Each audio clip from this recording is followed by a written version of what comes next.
പിന്നെയുള്ള ഒരു കാര്യം, എൻ്റെ ചേച്ചി പാരീസിൽ പഠിക്കാൻ പോയതാണ്. അപ്പോൾ ആൾക്ക് പഠിത്തം കഴിഞ്ഞിട്ട് വിസ വരുന്നില്ല, ജോലി വരുന്നില്ല, ഒന്നുമില്ല. അപ്പോൾ കഷ്ടപ്പാടായിരുന്നു ആൾക്ക് കുറേ നാളത്തേക്ക്. അപ്പം മാതാവിൻ്റെ കാര്യം ഞങ്ങൾ അപ്പോഴാണ് ഈ ഉടമ്പടി എടുക്കുന്നത്. അപ്പം മാതാവിനോട് പ്രത്യേകം പറഞ്ഞ് മാതാവ് ചേച്ചി ഓൺലൈനായിട്ട് ഉടമ്പടി എടുത്ത് ചേച്ചിക്ക് അങ്ങനെ മാതാവിൻ്റെ വേറൊരു സംരക്ഷണം, അവിടെ ഒറ്റയ്ക്കാണ് ജീവിക്കുന്നത്, അവിടെ ഒരു സംരക്ഷണവും പ്രത്യേക സ്നേഹവും ഒന്നുമില്ലെങ്കിലും ആൾക്ക് സമാധാനം സംതൃപ്തിയുണ്ട്.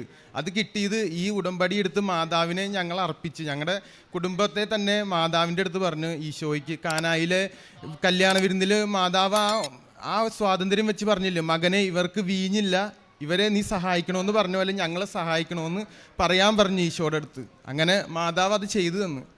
പിന്നെ ജീവിതത്തിലുണ്ടായ വേറൊരു കാര്യമാണ്, എൻ്റെ ഒരു കസിൻ ചേച്ചി, എനിക്ക് വലിയ ഇഷ്ടമുള്ള ഒരു ചേച്ചി, ഷിലു എന്ന് പറയും.